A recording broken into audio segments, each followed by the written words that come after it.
Saudara, meski penyambutan Nasdem kepada Anies dinilai berbeda dengan Prabowo pada Jumat lalu, tapi ada satu momen spesial dari Anies untuk Surya Paloh. Anies beri kejutan buah sirsak besar untuk Paloh.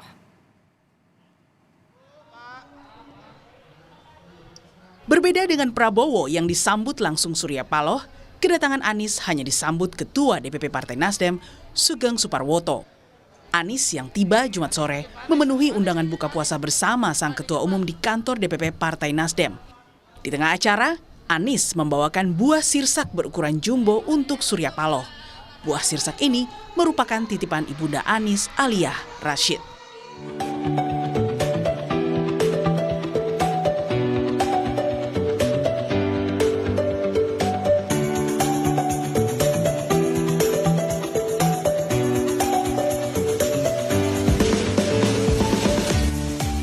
Adanya isu Nasdem akan bergabung dalam pemerintahan Prabowo turut mendorong isu Anies akan menjadi salah satu menteri di kabinet pemerintahan baru nanti.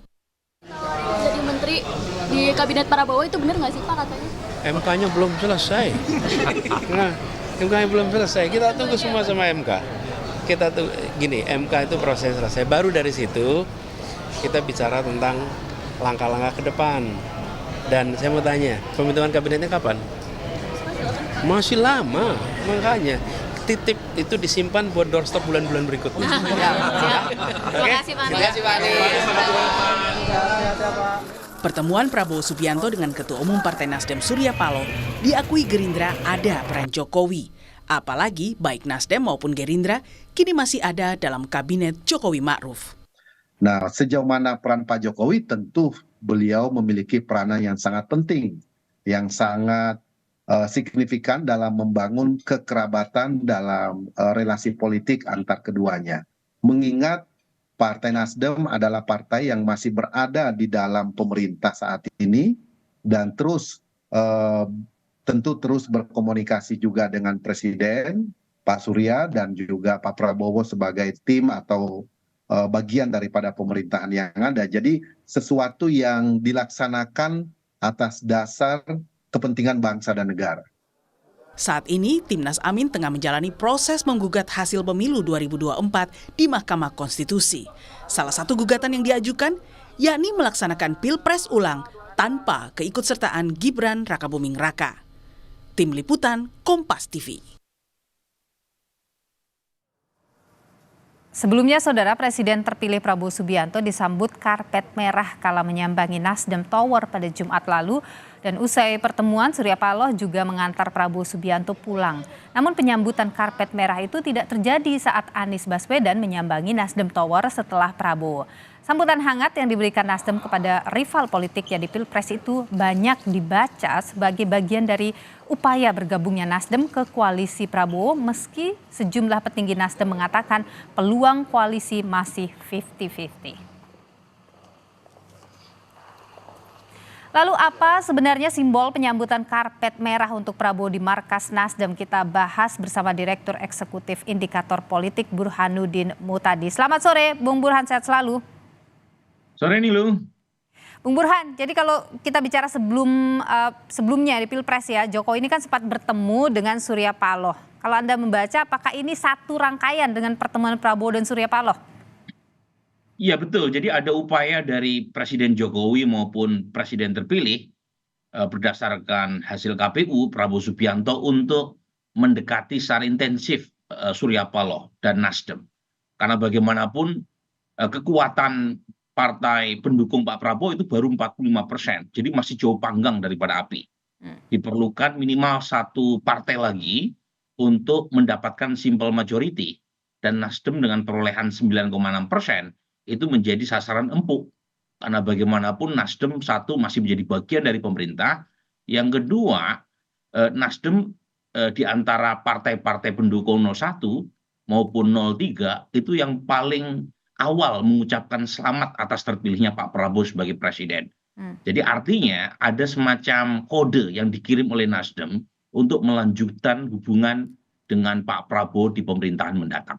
Oke, jadi pertemuan kemarin ini kalau Anda baca ada perannya Pak Jokowi di situ? Saya kira iya, ya karena bagaimanapun Pak Jokowi dengan Surya Paloh punya hubungan yang sangat dekat. Dan kita tahu Pak Prabowo mengeluarkan narasi keberlanjutan, dan karenanya apa yang dilakukan Pak Jokowi dengan Pak Prabowo harus dibaca dalam satu tarikan nafas. Pertama, berkaitan dengan jangka pendek, yaitu untuk membendung upaya hak angket di parlemen, karena hak angket itu terjadi pada masa Pak Jokowi kalau jadi, ya. Yang kedua, untuk jangka panjang, yaitu untuk memastikan Nasdem masuk dalam skenario koalisi pemerintahan Prabowo Gibran. Jadi ada dua tujuan mengapa Nasdem menjadi sasaran untuk diajak dalam koalisi mendatang. Oke, Anda membaca Nasdem mungkin saja akan masuk dalam kabinet Prabowo nantinya? Saya kira besar ya. Pertama begini bacaan saya. Pertama, selain ucapan selamat, dan itu bagian dari hal yang biasa sebenarnya ya dalam konteks elektoral, tetapi bahasa yang disampaikan oleh Surya Paloh ketika mengucapkan congratulatory speech itu bahasa yang menunjukkan sinyal bersedia untuk diajak bergabung. Misalnya bahasa Bang Surya Paloh yang mengatakan pentingnya persatuan nasional. Kemudian hak angket harus dipikir matang-matang, jangan sampai merusak persatuan nasional. Kemudian bahasa-bahasa yang kira-kira kita tafsirkan bahwa beliau membuka lebar-lebar bagi proses bergabungnya Nasdem ke dalam koalisi mendatang. Nah, yang kedua, sambutan karpet merah itu mengatakan banyak hal. Apalagi Pak Prabowo datang pada hari yang sama dengan Mas Anies. Dan Surya Paloh bukan hanya mengantar atau menunggu di ruangan, beliau datang langsung di halaman depan Nasdem Tower, kemudian menjemput Pak Prabowo. Pak Prabowo juga nggak gengsi untuk datang, ya, padahal beliau presiden terpilih. Dan setelah pertemuan itu Surya Paloh mengantarkan sampai pulang. Ya. Sementara Anies Baswedan tidak dijemput, juga tidak diantarkan. Oke. Tapi Bung Burhan, yang terbaru ini kan ada AHY yang menyindir ya, kalau misalnya masih di koalisi yang lama ini akan hancur lebur gitu. Anda membaca ini sebuah tekanan koalisi Anies atau serangan jelang gugatan MK? Iya, begini ya, kita harus baca konteksnya. Mas AHY menyampaikan itu dalam pertemuan internal kader Partai Demokrat. Jadi sebenarnya kalau muncul bahasa-bahasa semacam itu tuh konteksnya adalah konteks memotivasi semangat Partai Demokrat yang kurang lebih akan kehilangan sekitar 9 sampai 10 kursi di parlemen karena penurunan suara Partai Demokrat di Pileg. Tetapi Mas AHY mencoba membesarkan hati kadernya dengan mengatakan kalau bertahan di koalisi yang lama mungkin kalah Pileg, kalah Pilpres gitu. Kira-kira begitu ya. Nah, sementara ketika bergabung dengan koalisi Pak Prabowo minimal masih mendapatkan kemenangan di Pilpres dan sekarang dapat bonusnya jadi menteri di masa Pak Jokowi meskipun tinggal 8 bulan gitu. Nah, konteksnya itu meskipun lagi-lagi memang perlu ditanyakan ya nih loh, apakah kalau misalnya bergabung di koalisi yang lama suara Partai Demokrat seturun sekarang? Saya nggak yakin. Oke, Karena kenapa Anda nggak yakin? Begini, Partai Demokrat ini mengeluarkan narasi perubahan itu 9 tahun terakhir pada masa Pak Jokowi.